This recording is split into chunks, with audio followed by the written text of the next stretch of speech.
Hello and welcome to the inaugural episode of Mike's On with College Football, where we look at the entirety of college football throughout the season, coast to coast, from the top to the bottom.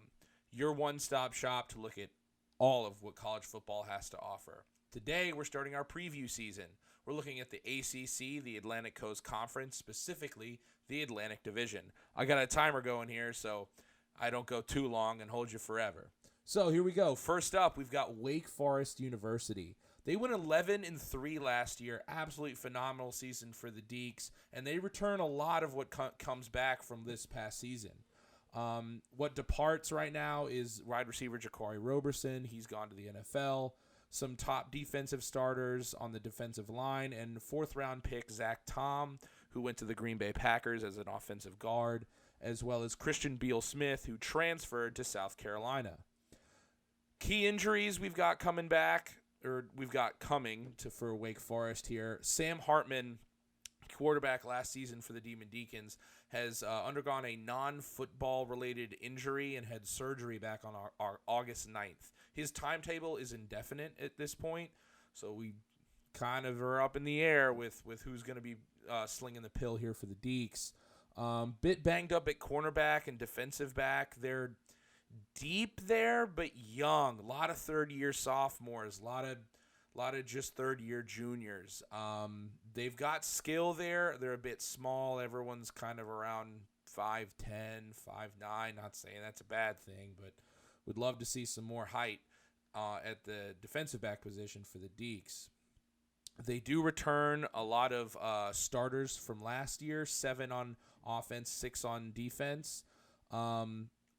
On the offensive line especially, they've got tons of 5th and 6th-year seniors due to COVID. They've even got a 7th-year senior, Javonte Nash, who is going to be playing right tackle.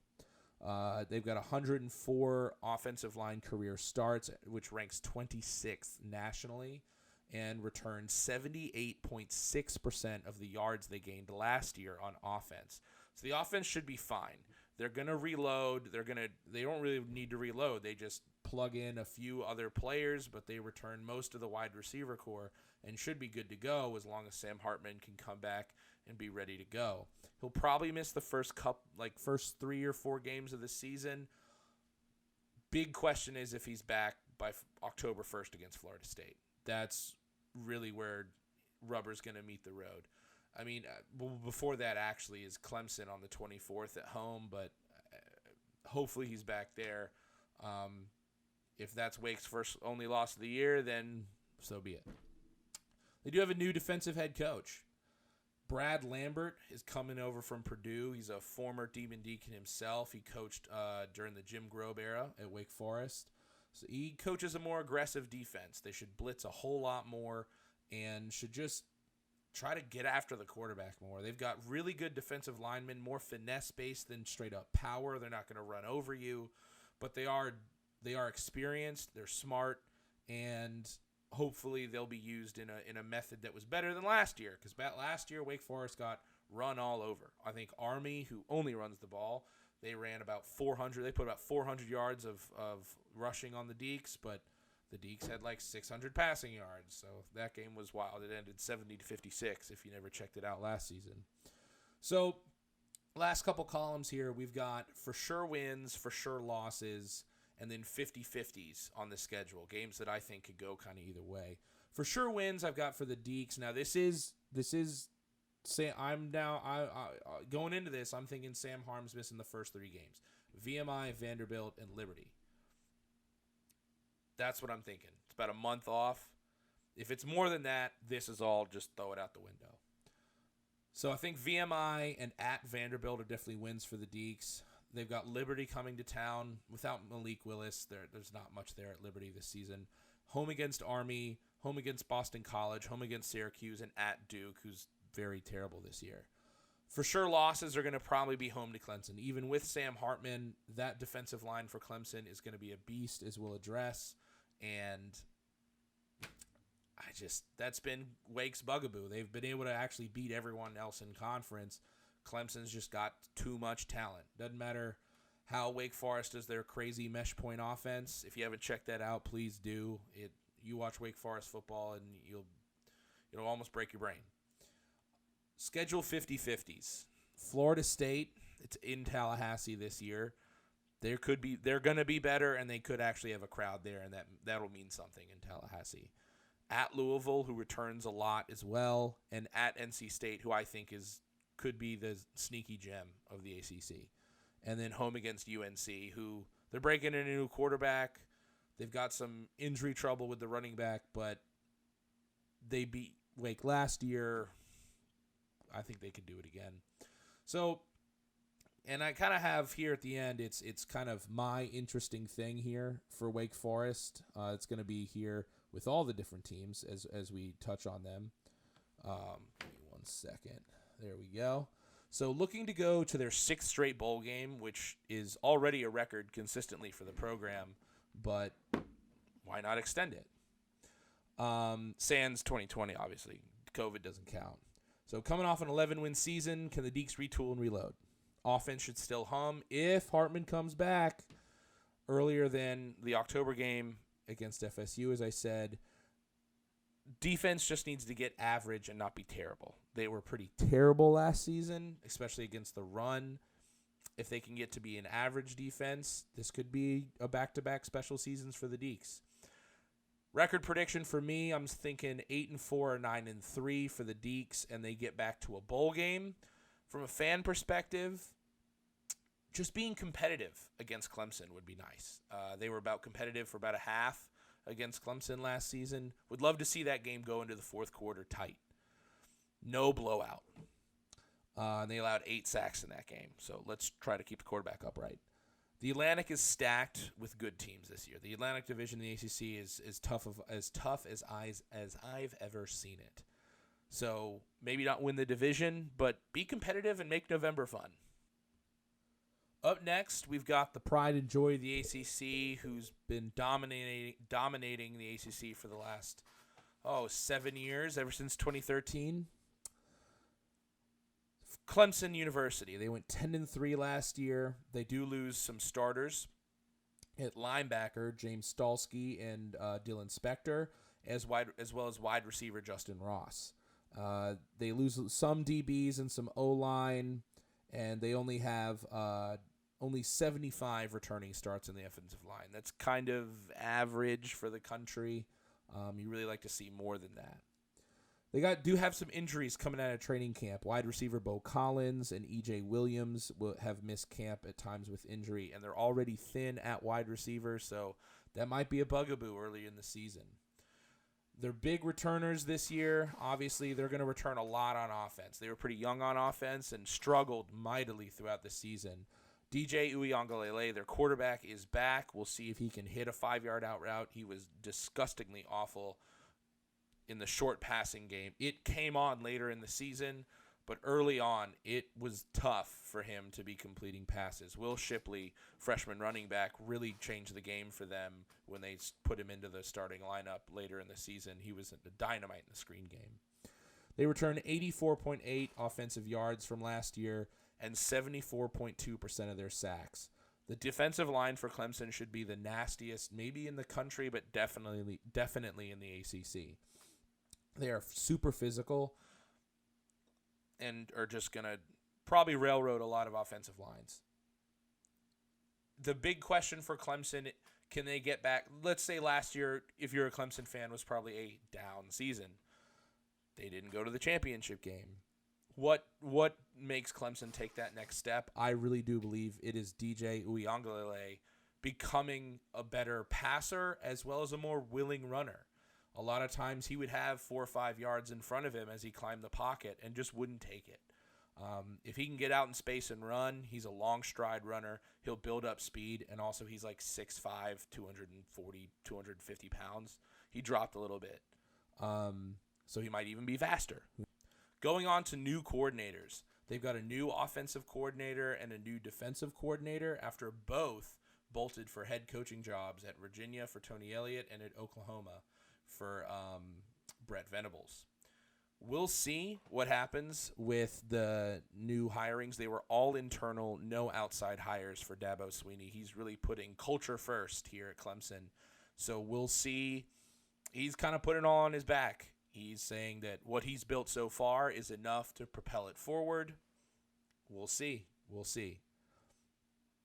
For their schedule, they got a lot of wins on the schedule. I'm seeing Georgia Tech, Furman, Louisiana Tech, Wake Forest, at Boston College, at Florida State, Syracuse, Louisville, and South Carolina as all for sure wins. There's no for sure losses on this schedule. It is pretty soft. They don't have that preseason SEC or big time ball game that's on Friday, Saturday night on Labor Day weekend.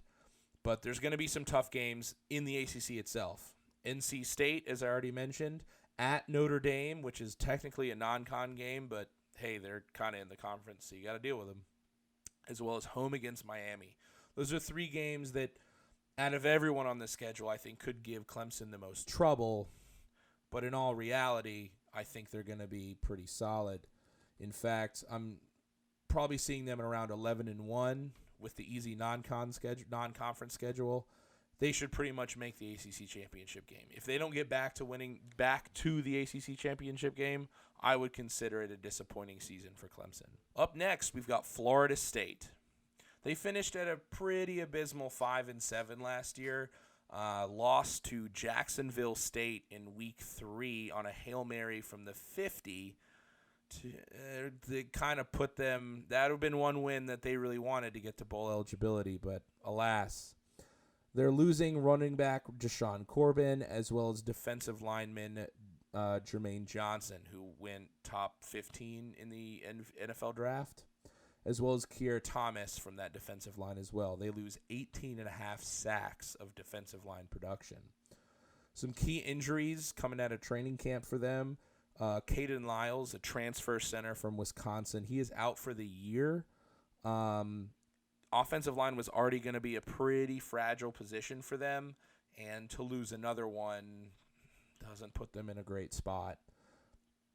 They allowed 149 sacks in the last 4 years. They've been really trying to build back this offensive line, and it's been tough sledding. Jimbo Fisher, when he left, 4 or 5 years ago now, really left the cabinet dry in terms of offensive line talent at that school. However, they do bring a lot back. 16 starters, 8 on offense, 8 on defense, as well as Jordan Travis, who is a fourth-year junior. Excellent athletic quarterback, can run. His deep ball is beautiful. Just needs to kind of shore up his game in the medium to short area. They returned 76.9 tackles from last year, as well as 79 starts on their offensive line. 4 returning starters, but they lack depth. They've got good guys who start, but then behind them, if there's injuries, it could get rough. They need to take time getting their passing game together. Last year, Jordan Travis, a lot of it was in his legs. He bailed them out a ton. They returned most of their receivers and had a fully healthy offseason for their quarterback. Defense returns a ton of production and has a lot of depth. Secondary could be the best in the ACC, in my opinion. They don't have any new coaches, and for sure wins on the schedule. They get to play Week 0 this weekend. We'll talk more about that on Friday. They're playing Duquesne, home against Boston College, home against Georgia Tech, at Syracuse, home against Louisiana, and home against Florida. For sure losses on the Clemson, for sure losses on the schedule, all I'm seeing is really Clemson. As well as 50-50 games for them. They play a neutral site game in Week 2 in New Orleans against LSU. That could be pretty tricky. At Louisville is going to be a tough one.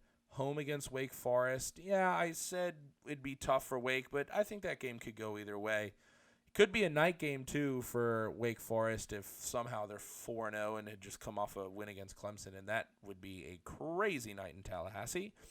At NC State and at Miami. What I'm really thinking for this team, just get to a bowl game. They haven't been to a bowl game in 3 years, and that would be huge just for the life and energy of the program. They need to stay healthy and take pressure off Jordan Travis. Going 2-2 or 3-1 through the first 4 weeks is key. Back half of the schedule isn't too bad. Just gotta get into conference play with a decent record. Last year they started 0-4, and that really put them behind the 8 ball. Coming out with a few wins, getting into conference play would help out a ton. Up next, we've got Louisville. Louisville finished at 6-7 last year, bit of an up and down season. They really struggled to run the ball consistently, and their quarterback, Malik Cunningham, was forced to bail them out a ton. They had 50%. He had 50% of the team rushing yards. With all the returning starters, though, on the offensive line, the running game should be there to take off the pressure. They return 116 starts on the offensive line. That's 15th nationally. 12 seniors on their 2 deep on their roster.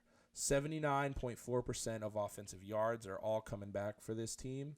They're deep all over the offensive side of the ball and short up to the departures on defense with the transfer portal. Take what you want with that.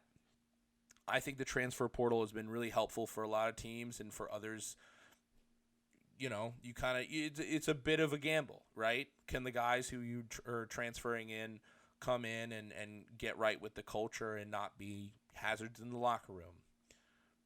We've seen both sides of it, so does it work here? We'll see. Malik Cunningham is coming back. He's a 6th-year senior. He's a COVID redshirt senior, is how I would like to put it. And I think he'll have a huge year. 1,000 rushing yards and 3,000 pass yards if he stays healthy throughout the year. I think this could be a big bounce-back year for Louisville. They've got no coaches coming in. For sure, wins for them are at Syracuse, University of South Florida, at Boston College, at UVA, and home against James Madison. For sure, losses. They're in the Atlantic. They play Clemson. Probably going to lose that game. And then they got a lot of 50-50s on the schedule. They unfortunately got Pitt from the coastal side, so that's not awesome. So that's going to be a tough game. Luckily, it's at home. They also have at University of Central Florida, who I think is going to be great in their second year with Gus Malzahn. More on that to come. They got home against Florida State, and home against Wake Forest, and home against NC State, and then at the end of the year at Kentucky. Those are all games I think could kind of go either way. You probably think they could win some of those home games, so 5 for sures. Maybe they can grab 2 or 3 of the 50-50s. It'd be nice for them. 6-7 last year, 8-4, 9-3, and finish top 3 in the division. And again, when it comes down to these teams that may not win the division, what you really want as a fan is, can November be fun? Can we get into November and have a shot at winning the division? Okay, we don't win the games, but at least we're not out of the running at homecoming in the middle of October. Up next, we've got Syracuse. They finished 5-7 last year, and they are losing the entire starting defensive line and some of their top starters at offensive line. They have no key injuries I was able to find, and so what they return is 12th in the nation in returning yards on offense. So most of the offense is going to come back, 82.9% of it. And they are 11th in their offensive line starts. They lost a couple starters, but the depth is there, and they did a good job of rotating guys in. So they have 120 starts on offense coming back. They do have a great running back. Sean Tucker is a third-year sophomore and is an ACC Player of the Year candidate with however they can do, right? And they also have a quarterback coming back who is an excellent dual threat guy in Garrett Schrader. He's a super mobile quarterback and a fourth-year junior. He's got some experience under him. Together, both Sean Tucker and Garrett Schrader combined for 85% of the team's rush yards last season. So they're bringing back almost everything they got on the ground. And with an offensive line with that many starts, they might be able to do stuff in the run game. So they do have a new head coach coming in, which ties in really well with what they've got running the ball. Receivers-wise, they've lost some, and just the depth really hasn't been there in the past couple years. Schrader is about a 50% passer last season. If they want to look to take the next step and teams not to just load the box against them, they really need to open up. Schrader needs to make a step up to make sure he can make those passes and convert. So their new coach is an offensive coordinator from UVA. His name's Robert Anye, and I really feel like he's a really good fit with Syracuse here. He's worked with a lot of mobile quarterbacks last year, especially with Brennan Armstrong at UVA, who's an NFL Sunday player. He's staying for his 5th year, but expect to see him on Sundays in 2023. As well, he worked with Taysom Hill with the Saints at BYU way back in the day in 2012 through 2016. So he knows a thing or two about working with guys who got legs. That will work really well. I'm excited to see what Syracuse does in the run game. In the pass game, if Garrett can get the throws out there, then it's going to be there. They have decent enough receivers, but if he can hit, it's all about can he hit them. So they got a couple for sure wins on the season. They've got at UConn, home against UVA, Wagner, that's home, and Purdue at home. I think they can get Purdue. That game might be 55-45, but I think they can get that game, especially in the Carrier Dome. Come on. For sure losses on the season, they're at Clemson, yep. And then they do unfortunately draw Notre Dame. It's at home, but it's Notre Dame. So I think that's a loss, and at Pitt. I think that's going to be a tough one. The 50-50s I see are Louisville at home game, NC State at home, Florida State at home, at Wake Forest, and at BC. So you got 4 good wins. You got 5 50-50s. Maybe grab 2 there. Just hoping for a bowl game. Bowl game would be great for this program. It all depends on the passing game, really, for them. I think most likely is 5-7. It'll be really interesting to see the pairing of Robert Anye and Garrett Schrader. This offense should be fun to watch. Just kind of throw out the record a little bit. It should be a really cool thing to watch what Syracuse is doing, especially in the run game. In the RPO setting as well. If they can really establish the line of scrimmage, the RPO game should open up, and if Garrett can hit some throws, it could be pretty fun. Just enjoy the ride with Syracuse this year. It could be fun and interesting. Let them have that. Up next, we're looking at Boston College. So, Boston College had a 6-7 record last year. And they've lose 4 of their 5 starters on offense. The big returners this year for them are Phil Dracovic and Zay Flowers, both NFL caliber players. Zay Flowers had 20 more receptions than anyone else on the roster last year, and Phil Dracovic is a bona fide NFL talent. He has a strong arm. He is mobile. The dude's a Sunday player. He could have gone in the draft last year, but he wanted to come back for another year and do something nice at Florida State, Boston College. So the big problem is as I said, they lost 4 of 5 starters.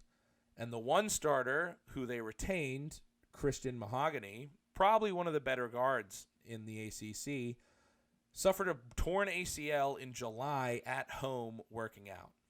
So now they've got no returning starters. Some of the worst returning production category in the league. I like Dracovic and Zay Flowers. They're both very talented. But Phil Dracovic does not have the wheels to be running around for his life.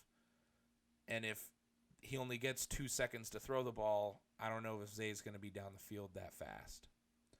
It's a tough situation. We'll see what they do with the offensive line, but I think it's going to be rough. For sure wins, I see home against Rutgers, home against Maine, at UConn and Duke, home against Duke. Clemson, NC State, at FSU, and at Notre Dame. Those are all going to be losses. Their toss-up games are at Virginia Tech, home against Louisville, at Wake Forest, and Syracuse. If Dracovic stays healthy, this team will be able to stay in games. He's an absolute gamer. With this much offensive line attrition and the running game just might be non-existent. They could end up just being Phil to Zay Flowers all day. Look for the offense to get Flowers even involved in the run game so they can open up something. Schedule's brutal down the stretch. Making it back-to-back bowls would be a huge effort for this team. A 4-2 start means everything for making the bowl. Back half of all those for sure losses I listed, Clemson, at NC State, Florida State, Notre Dame, those are all after the bye. You need to getting 3 or 4 wins before the bye game is crucial for this team to even think about a bowl game. Rounding out our ACC Atlantic preview here is going to be the NC State Wolfpack. They had a good season last year, finished 9-3. Unfortunately, the bowl game got canceled, flew all the way out to San Diego, and had UCLA shut it down. They do lose a lot at the running back position. Bam Knight and Ricky Person combined for 50% of the team's rush yards last year. They also lose first-round left tackle Ike Ekwonu, who went to the Carolina Panthers, as well as wide receiver Emeka Emezi to the NFL, as well as defensive end Daniel Joseph. Weren't many key injuries I could find coming out of camp, but they return a good amount of starters, mostly on defense, but luckily also a quarterback, Devin Leary, who is probably going to be an NFL player as well. There's 12 seniors on the 2-deep roster, and they return 82.9% of their tackles on defense. That's 4th nationally. 95 starts on the offensive line. They're short up there, as well as 75.5% of all their sacks, tackle for losses, and interceptions. This defense is going to be nasty. The defensive line and the linebackers are good, and they're deep. This could be one of the better defenses in the conference. Maybe the best. Clemson, we'll see. They don't have anybody new on the staff. For sure wins at ECU. That's the away opener down in Greenville. They'll be excited and then be down 20 at half. Charleston Southern, that's a home game. They'll win that. Texas Tech at home, I think, is a win. UConn at home is a win. Home against Florida State. At Syracuse, UVA, and BC at home are both wins. I don't see any for sure losses on this schedule. They just got a few 50-50s. At Clemson is going to be huge. That's in October. That's going to be for the division, I would imagine. Home against Wake Forest. That game has been a bugaboo for NC State for the past 4 years. Whatever happens, they just can't seem to beat Wake. They kind of do more in Raleigh. They do more in Raleigh, so that's why I'll probably give that to them this year. At Louisville and at UNC, that is last game of the season, another rivalry game. I'm not going to give them a for sure win there. There's always mayhem that happens in that game. So my prediction for this team, I'm pretty all in on the Wolfpack this year. It's 11-1 or 10-2 and win the division. This is the most. I'll tell you right here. This is head coach Dave Doran's most experienced and talented team yet. There's depth and experience at almost every position. NFL caliber QB Devin Leary will hopefully be allowed to throw more on early downs, with the running back room being a bit bare and unproven. Every time you put hype and expectations on the Wolfpack team, they crumble. However, I think this team breaks the mold this year. They're also the best team equipped to beat Clemson with a strong defensive line and linebacking core. That game might be a rock fight. It could be 13-10. It could be pretty gross. But if they win, they win, right?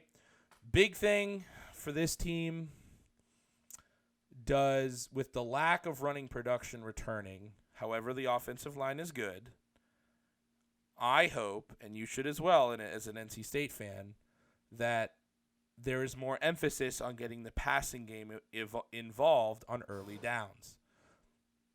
If they kind of just run like they did last year, and Devin Leary has to keep bailing them out on 3rd and 7, 3rd and 8, 3rd and 10, sure, he's good enough, but you're too good of a team to have to bank on that. You can be a little more aggressive with a defense this good, especially in college, and the offensive lines you're going to face coming down the stretch. Wolfpack, I think, are going to have a real good chance to take the league. Thanks for joining me. This has been the Mike's On with college football, talking the ACC Atlantic Division preview. Next up, we'll have the Coastal Division coming at you, and more conferences to follow. Thanks so much. Like and subscribe.